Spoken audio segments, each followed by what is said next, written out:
Welcome, I'm Cormac O'Reilly, and I worked alongside the Batterson management team over the last year to make a number of important improvements. And this presentation is really to brief you fairly quickly on those improvements and what they mean for the business.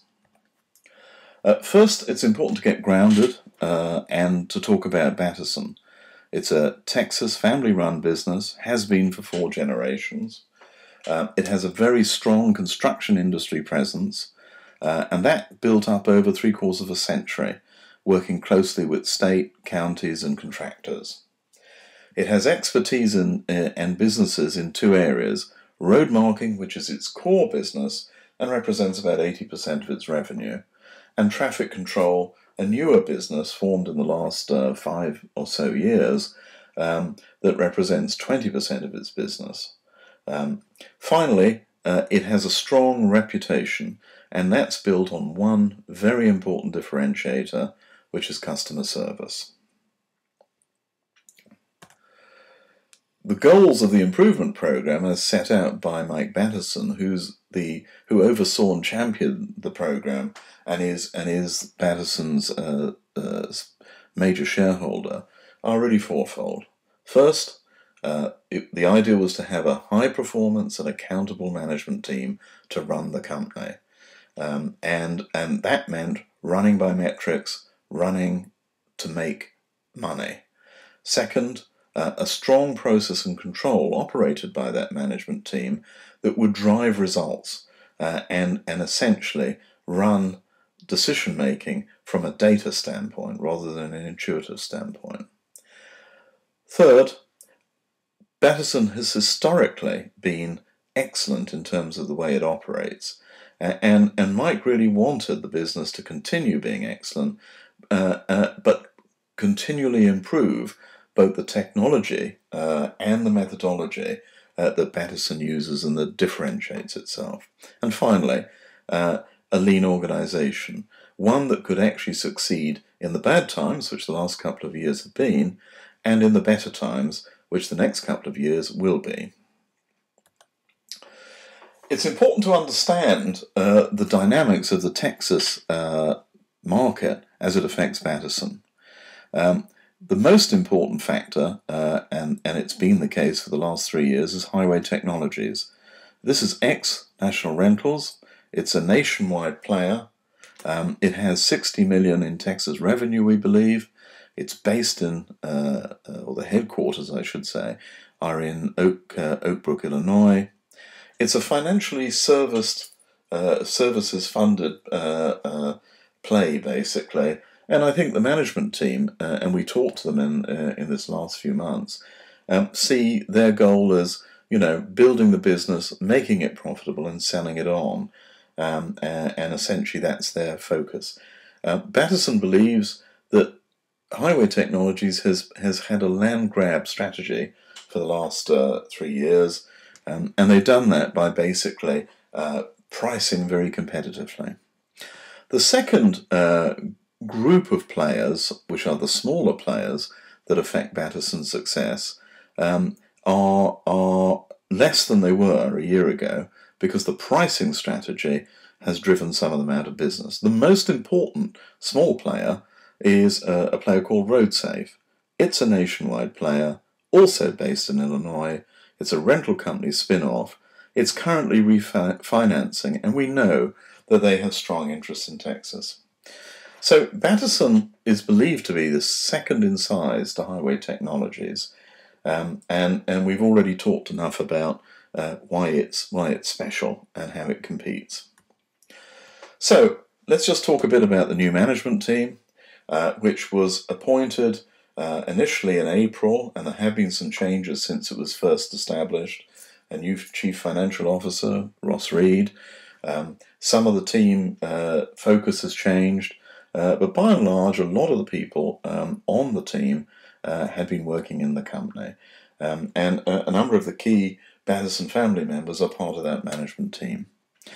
It has crystal clear roles and deliverables, and those were developed collectively over the last year. The team runs weekly review meetings to manage the business at a higher level. project performance dashboard meetings to drill into problematic projects where either there's a tactical problem or a profitability one. And finally, they have a small committee that really looks at bids that they want to win and make sure that they're profitable. The management team, in the course of the last year, have excelled in communications.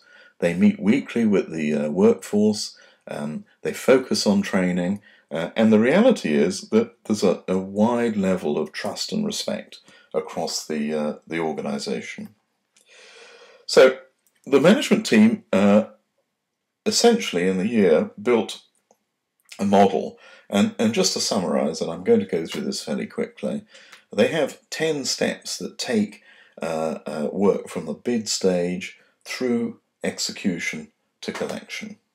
And for each of those steps, there are 10 areas of management focus, not to micromanage, but essentially so everybody knows their corner and what's expected of them.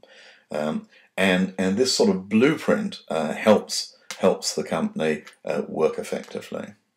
They emphasize learning, they work on key metrics, and most of all, they focus entirely on customer service. And finally, there's a monthly timetable that links all of the activities and the meetings to the financial numbers, which are produced by a much improved computer system with much better data. So let's look quickly at Batterson's performance. I'm not going to talk about the history, but you can see for yourself the last 2 years have been very problematic.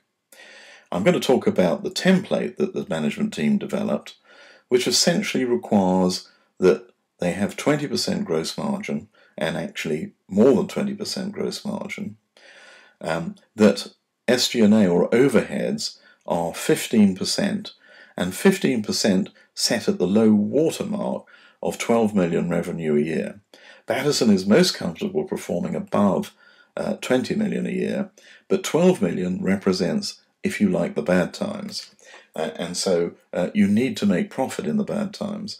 And if revenue increases, all the better, but really the focus is on holding overheads as tightly as possible to 15% and at that 12 million level. And finally, doing that gets net of 5% plus. So that's a picture of the business. Essentially, this last year, several of the months, most of the months actually, have conformed to this template, and we're pretty sure that the run rate, which we've seen over the last few months, absolutely conforms to it. Real quickly, just so you know what's going on, we see Obama's billions coming on stream, and we're competing heavily for that. As I say, we're consistently running above 20% in terms of our gross margin, and all of the costs associated with the overhead reduction have been taken out. So, in summary, we have a high-performance management team that works well together, communicates well. We have growth potential, both organic, and we've done some work and met with our competitors and think there's scope to look at partnerships, maybe even acquisitions of smaller companies, etc. Third, and by the way, that's long-term stuff. Third, strong financial performance. That's what we've got at the moment, and that's what we hope to continue. A highly motivated organisation and some clear priorities for the future. In the last year, the workforce was given incentive payments and a bonus scheme. We want to do exactly the same for the management team and give them an equity stake in the company. Thank you very much. I'm grateful for the time you spent to listen.